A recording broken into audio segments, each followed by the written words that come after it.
E tem dois livros interessantes que eu li mais de uma vez, que fica até de indicação, talvez você também já deve ter lido com certeza, que é um deles é O Código do Talento, e um outro chamado Outliers. São dois livros fantásticos, fica aí a dica para quem não conhece esses dois livros aí.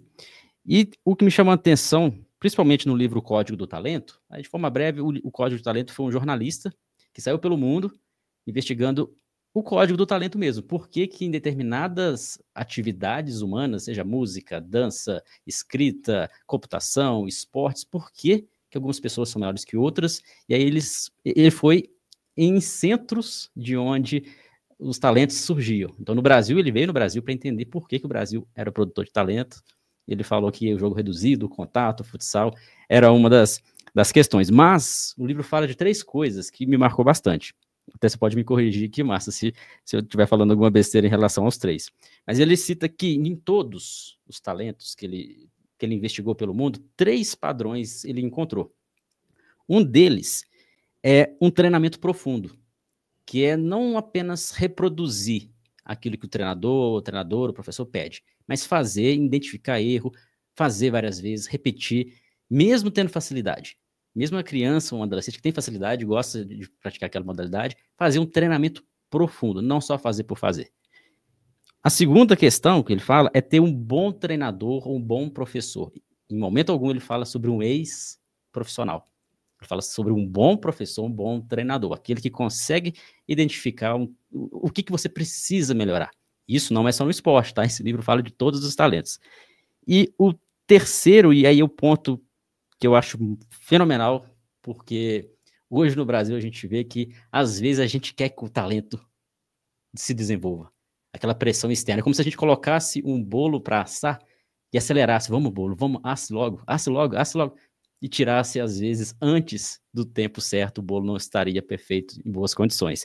E a terceira questão que ele fala, que é a chamada ignição, que é a própria vontade da pessoa, do jovem, a se desenvolver. Porque sem isso, é como se fosse uma chama acesa para que todo o processo aconteça. Então, se não há vontade, se não há aquela insistência, se não há aquela motivação intrínseca, fica mais difícil se desenvolver. E hoje, muitas vezes, a gente vê essas pressões, essa cobrança externa. Patrocinador, dinheiro, mídia, pessoas ali querendo que o talento se desenvolva. Então, esses três pontos me chamou bastante atenção, que ele encontrou, né, nesse livro, e queria que você comentasse, né, em relação a esse livro do Código do Talento e tantos outros também para dar dicas para o pessoal sobre essa importância de estudar e realmente quem trabalha com base, com formação, entender um pouco mais a fundo e tirar suas próprias conclusões, não cair às vezes em falácias, ouvi tal lugar falando que acabou o talento do futebol brasileiro. Não, vamos entender um pouco mais. Queria que você passasse a sua visão em relação a isso, Massa. Bacana, João. Parabéns aí pelas indicações. São realmente dois livros, né, que se tornaram muito populares no Brasil, no mundo, né? Acho que são best-sellers, inclusive. O Outliers, né? E o Código do Talento. E são leituras aí que eu também recomendaria, até porque elas estão numa linguagem bastante palatável, né? Então, acho que isso também acaba sendo atraente aí nessas leituras, porque às vezes a gente se depara com uma leitura, né? Às vezes ali acadêmica, científica, com uma série de nomenclaturas e que às vezes não deixam, né, clareza na mensagem principal, né? Então, esses dois livros acabam sendo muito interessantes aí, pelo menos para abrir um pouco essa ideia, né, a respeito da importância, inclusive, desses itens aí que você elencou. Para além desses livros, né, evidentemente, hoje em dia a gente tem outras referências interessantes, tem algumas que são clássicas também, né, mas que são leituras mais pesadas, né? Uma que eu gosto muito, mas é um livro mais difícil de encontrar e ele não tem em português, é de um autor chamado Benjamin Bloom, né? E ele, inclusive, também de uma maneira, com uma metodologia bem interessante, ele estudou diferentes modalidades esportivas e alguns dos pontos que ele encontrou são semelhantes a esses que você elencou agora há pouco, João. Assim como a literatura do Mihaly Csikszentmihalyi. O nome é bem complicado, mas é um livro bem interessante sobre desenvolvimento de talentos também, né?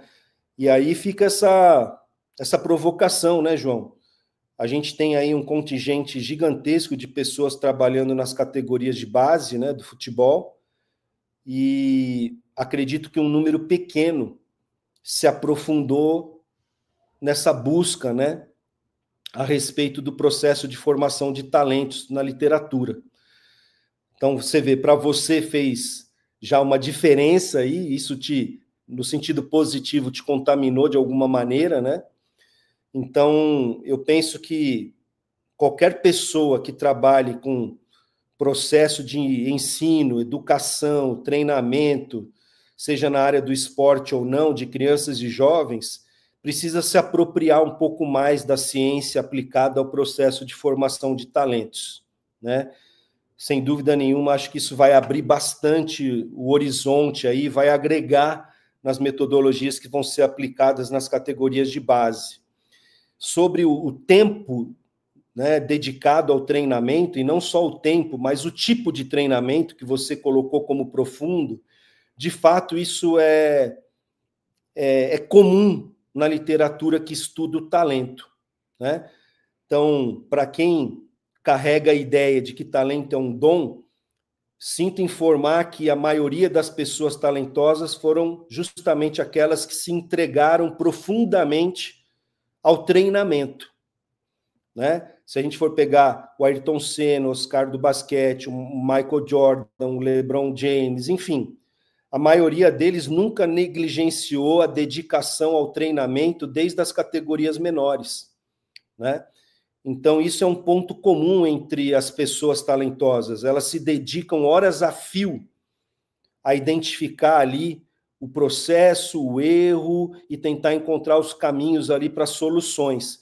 Evidentemente, isso se conecta ao item 2 que você citou, João, que quando a gente tem, junto com esse comportamento de busca de soluções pelo melhor desempenho no treinamento, quando a gente tem um mentor, um tutor, um professor, um treinador que seja preparado para aquela etapa de aprendizagem, sem dúvida nenhuma, isso potencializa demais o desenvolvimento do talento. Então, a maioria das pessoas talentosas, inclusive no esporte, eles têm no seu discurso que alguns professores, alguns treinadores foram essenciais para o seu desenvolvimento. É o que eu digo quando eu ia palestrar ali nas licenças da CBF, etc. Eu sempre dizia que cada um tinha que buscar ser o melhor treinador do mundo naquela faixa etária. Porque o nosso aluno, o nosso atleta, ele pode ser altamente influenciado pelo treinador e pela treinadora, tanto para o bem como para o mal, né? Então, isso é fundamental. Por isso que a gente tem um problema, que é a desvalorização desses profissionais, né, João?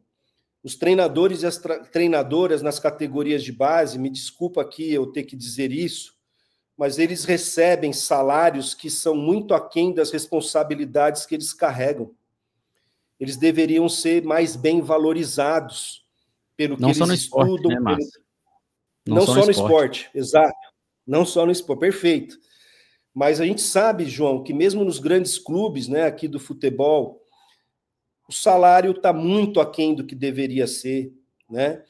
Esses profissionais deveriam ter um plano de carreira, deveriam ser muito mais bem valorizados, né? Porque a única maneira de eles ascenderem é subindo de categoria. E isso não é bom necessariamente para o processo.